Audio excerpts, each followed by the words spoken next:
అంబిక సుభాష్తో మాట్లాడిన తర్వాత నాకు వాణ్ణి చంపాలి అన్నంత కోపంగా ఉంది. ఖచ్చితంగా వాడు మళ్ళీ విసిగిస్తే అదే పని చేద్దాం అని అంటూ అంబిక అంటుంది. ఆ తర్వాత ఫోన్ పెట్టేశాక చాలా సీరియస్గా అంబిక ఆలోచిస్తూ అక్కడే నిలబడి ఉంటుంది. విహారీ ఇంకో పక్క అటు ఇటు తిరుగుతూ ఆలోచిస్తూ నిలబడి ఉంటాడు. అంతలో లక్ష్మి అక్కడికి కాఫీ తీసుకొని వస్తుంది. విహారీ గారు ఇదిగోండి కాఫీ తీసుకోండి అని అంటంతో అప్పుడే విహారీ చూస్తూ కాఫీ తీసుకుంటాడు.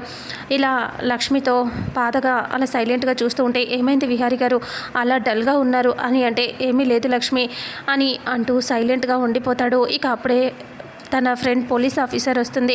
రావటంతో తనని చూసి ఏంటి విహారీ గారు తనని పిలిచారు అని అంటూ ఉండగానే ఇక అప్పుడే చెప్తాను లక్ష్మి అని అంటూ హాయ్ సంధ్య అంటే హాయ్ విహారీ ఏమైంది ఎందుకు రమ్మని చెప్పావు అని అంటే ఇది తను లక్ష్మి కేసు గురించి నీతో మాట్లాడదామని రమ్మని చెప్పాను అని విహారీ అంటే తనకేమైంది ఇక్కడే మీ ఇంట్లో ఉంటుంది కదా అని అంటే అవును ఇలా జరిగింది అని విహారీ మొత్తం చెప్పేసరికి ఒక్కసారిగా షాక్ అవుతూ ఇంకా తను అలా వింటూ ఉంటుంది. పక్క నుంచి అంబిక అవన్నీ వింటూ షాక్ అవుతుంది.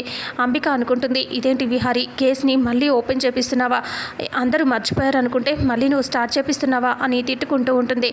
ఇక అప్పుడే చాలా కోపంగా వింటూ వాళ్ళని చూస్తూ ఉంటుంది. ఇక ఇలా ఎస్ఐకి జరిగింది మొత్తం అతను రావటం తర్వాత చంపటం అదంతా లక్ష్మి చెప్తుంది. చెప్పగానే ఇదంతా చూస్తుంటే విహారీ ఎవరో కావాలని చేసినట్టుగా అనిపిస్తుంది.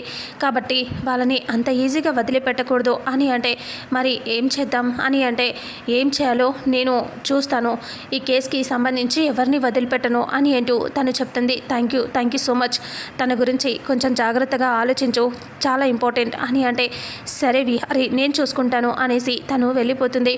అప్పుడు లక్ష్మి ఇప్పుడు ఎందుకులే విహారీ గారు ఇదంతా గొడవెందుకు అని లక్ష్మి అంటుంది. అప్పుడే విహారీ ఇలా అంటాడు అలా అంటే ఎలా లక్ష్మి అసలు వదిలిపెట్టకూడదు వీళ్ళని ఎవరైతే చేశారో వాళ్ళని అసలు వదిలిపెట్టను నేను అని విహారీ అంటాడు. ఇక వాళ్ళని నిన్ను ఇలా డిస్టర్బ్ చేసిన వాళ్ళని ఈ కేసులో ఎవరున్నారు అసలు ఎందుకు ఇదంతా చేస్తున్నారు మొత్తం కనుక్కుంటాను నేను, అప్పుడు వాళ్ళని వదిలిపెట్టను అని విహారీ అంటాడు. అలా అనేసరికి లక్ష్మి అలా చూస్తూ సరే విహారీ గారు నేను వస్తాను అని ఇలా వెళ్ళపోతే అప్పుడే లక్ష్మి కింద పడబోతే విహారీ పట్టుకుంటాడు. అప్పుడు అంబిక అక్కడి నుంచి వెళ్ళిపోతుంది. విహారీ నేను ఊరికే వదిలిపెట్టను ఏదో చేసేస్తానని చెప్పి వెళ్ళిపోతుంది. ఇక అప్పుడే లక్ష్మి కింద పడబోతే పట్టుకుంటాడు విహారీ. పైనుంచి యమున అటు ఇటు చూస్తూ వచ్చేస్తుంది. యమున వాళ్ళిద్దరిని చూసి షాక్ అవుతుంది. విహారీ లక్ష్మి చాలాసేపు చూసుకుంటూ ఉంటారు. అప్పటికి విహారీ అలాగే లక్ష్మిని చూస్తూ ఉంటే కాసేపటికి లక్ష్మి లేచి ఇలా నడవబోతే కాలు బెణుకుతుంది. కాలు నొప్పి అని చెప్పి అబ్బా అని చెప్పి అంటే విహారీ ఇలా అంటాడు ఏమైంది లక్ష్మి ఇలా కూర్చో అని కూర్చోబెడతాడు. ఇక తను అలా కూర్చునేసరికి సడన్గా కాలుకి అలా గాయమై అంటే నొప్పిగా ఉంటుంది అని చెప్పేసి విహారీ కాలుని తీసుకొని ఇలా మడత పెడుతూ ఇలా రుద్దుతూ ఉంటాడు. ఇప్పుడు ఓకేనా లక్ష్మి అని అంటూ మాట్లాడుతూ ఉంటాడు. లక్ష్మి ఓకే విహారీ గారు వదలండి, మీరు ఇలా నా కాలు పట్టుకోవడం ఎవరైనా చూస్తే బాగోదు అంటే నీకు కాలు నొప్పిగా ఉంది ఎవరి గురించో ఎందుకు ఆలోచిస్తావు అని అంటూ విహారీ అంటాడు. ఆ తర్వాత ఇంకా లక్ష్మి కాలుని అలా సెట్ చేశాక వెళ్ళగలవా నేను తోడు రానా అంటే వద్దు విహారీ గారు నేను వెళ్తాను అని లక్ష్మి వెళ్ళిపోతుంది. పైనుంచి అదంతా యమున చూసి షాక్ అవుతుంది. అక్కడి కూర్చొని ఇలా అనుకుంటూ ఉంటుంది ఇదేంటి విహారీ ఇలా చేస్తున్నాడు అంటే సహస్ర పద్మాక్షి అందరూ వాళ్ళిద్దరి విషయంలో అంటున్నవన్నీ నిజాలేనా, వీళ్ళు ప్రతి విషయంలో తిడుతున్నారు అంటే అది ఎప్పుడో ఒకసారి పంగనామాలు పెడుతుందని పద్మాక్షి అంటుంది కదా, అవన్నీ గుర్తు తెచ్చుకొని వాళ్ళు అంటున్నవన్నీ నిజాలేనా, ఎందుకు ఇలా చేస్తున్నాడు విహారీ, లక్ష్మి నిజంగా తప్పు చేస్తుందా అని యమున ఆలోచిస్తూ నా మనసు చెప్తుంది నిజమా, నేను కళ్ళతో చూసింది నిజమా, అసలు ఏం చేయాలి నేను అని యమున బాధపడుతూ ఉంటుంది. అంతలో వసుధ వస్తుంది. వదిన ఇదిగో ఈరోజు నువ్వు టాబ్లెట్స్ వేసుకోలేదు కదా, టాబ్లెట్స్ వేసుకో వదిన అని అంటూ ఇస్తే టాబ్లెట్ వేసుకొని సైలెంట్గా ఉంటుంది. వదిన నువ్వేదో ఆలోచిస్తున్నట్టున్నావు మా అన్నయ్య గురించే కదా అని అంటూ వసుధ అంటే అప్పుడు అవును అన్నట్టుగా తల ఊపుతుంది. నువ్వు చాలా గ్రేట్ వదిన, మా అన్నయ్య చనిపోయి ఇన్ని రోజులైనా ఇంట్లో వాళ్ళు నిన్ను ఇంత బాధ పెడుతున్నా ఇల్లు వదలకుండా మమ్మల్ని అందరినీ ప్రేమగా జాగ్రత్తగా చూసుకుంటున్నావు, నువ్వు చాలా గ్రేట్ వదిన అని అంటూ పొగుడుతూ ఉంటుంది. అలా పొగుడుతూ ఉంటే ఇక యమున బాధపడుతూ సైలెంట్గా చూస్తూ ఉంటుంది. ఏమైంది వదిన అలాగే ఉండిపోయావు అని అంటే వదిన నువ్వు అన్నయ్య గురించి ఆలోచిస్తున్నావా ఇంకా దేని గురించి అయినా ఆలోచిస్తున్నావా అంటే ఏమీ లేదు అని అంటూ యమున చెప్తుంది. మీ గురించి కాకుండా నాకు ఇంకే ఉంటుంది అని అంటంతో సరే అని చెప్పి వసుధ నా దగ్గర ఏం దాయట్లేదు కదా అంటే ఏమీ లేదు అని చెప్తుంది. సరే వసుధ వెళ్ళిపోతుంది. ఆ తర్వాత యమున చాలా బాధగా సీరియస్గా ఆలోచిస్తూ ఉంటుంది. ఇక విహారీ గదిలోకి వచ్చాక చాలా టెన్షన్ పడుతూ ఉంటాడు. అటు ఇటు తిరుగుతూ ఆలోచిస్తూ ఉంటాడు. ఇక వెంటనే విహారీని వెనక నుంచి వచ్చి సహస్ర గట్టిగా హక్ చేసుకుంటుంది. బావా, నువ్వు నాకు తెలుసు, నువ్వు లక్ష్మి గురించి ఆలోచిస్తున్నావని, నీ సంగతి చెప్తాను, దాన్ని మర్చిపోయేలా చేస్తాను అని పరిగెత్తుకుని వచ్చి వెనక నుంచి గట్టిగా హక్ చేసుకుంటుంది. ఇక అప్పుడే అటుగా వెళ్తున్న యమున చూస్తుంది.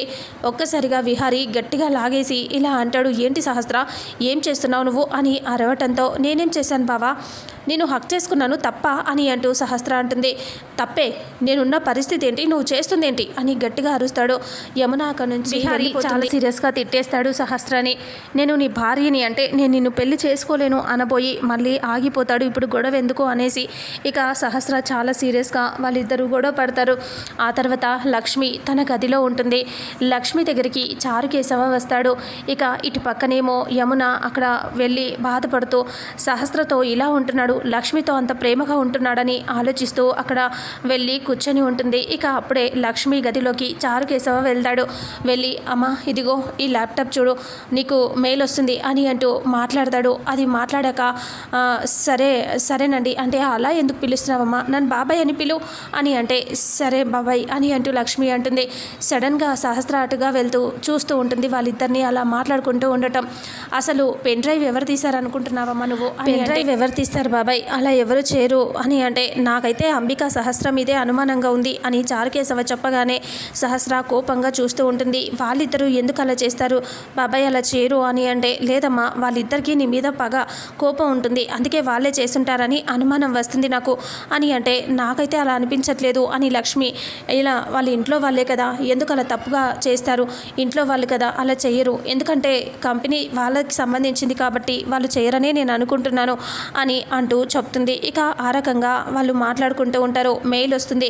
మెయిల్ రావడంతో లక్ష్మి అది చెక్ చేసి ఫోన్ చేసి మాట్లాడుతూ ఉంటుంది. అదంతా సహస్ర చూసి చాలా కోపంగా వెళ్ళిపోతుంది. ఇక ఆ తర్వాత లక్ష్మి కిందకి వచ్చేస్తుంది. యమున కూర్చొని ఉండగా యమున దగ్గరికి వచ్చి, అమ్మ నేను ఇదిగో అమ్మ టీ తీసుకో అని అంటూ ఇస్తే లక్ష్మి ఎంత చెప్పినా సీరియస్గా ఆలోచిస్తూ ఉంటుంది. గట్టిగా పిలుస్తుంది లక్ష్మి, ఏమైందమ్మా అంటే, ఏమీ లేదు అని అంటుంది. ఇంకా అప్పుడే లక్ష్మి, నేను గుడికి వెళ్తానమ్మా అని అంటే, ఈ సమయంలో గుడికినిటి అని అంటూ యమున అంటుంది. ఇంకా వెళ్ళాలని ఉంది, అందుకే వెళ్తున్నాను అని అంటూ చెప్పి లక్ష్మి వెళ్ళిపోతుంది. కాసేపటికి విహారీ కూడా అక్కడికి వచ్చేస్తాడు. వచ్చి వాళ్ళిద్దరిని అలా విహారీ వచ్చి సడన్గా వాళ్ళ అమ్మతో, అమ్మ ఏంటి ఇలా డల్గా కూర్చున్నావు అని అంటూ, బయటికి వెళ్తాను అని అంటూ ఉంటే ఇక విహారీ ఈ టైంలో బయటికి ఎందుకు అని అంటే, ఏం లేదమ్మా కొంచెం పనుంది వెళ్తాను అని అంటూ చెప్పేసరికి విహారీ, నువ్వు ఇంతకుముందు రాజమండ్రి వెళ్ళావు కదా ప్రకాష్ పెళ్ళి కానీ, ఆ తర్వాత ప్రకాష్ అసలు కనిపించట్లేదేంటి, అసలు ఏం జరిగింది, నువ్వు ఎక్కడికి వెళ్ళావో చెప్పు నాకు అని అంటూ యమున అడగటంతో ఒక్కసారిగా షాక్ అవుతాడు. ఏంటమ్మా ఇప్పుడు ఆ విషయం గురించి ఎందుకు అడుగుతున్నావు అంటే, ఎందుకు అడుగుతున్నానంటే అవన్నీ అనవసరం, నువ్వు ఎక్కడికి వెళ్ళావు, ఏం చేసావు అది చెప్పు నాకు అని యమున అడిగితే విహారీ టెన్షన్గా చూస్తూ ఉంటాడు. ఇంతటితో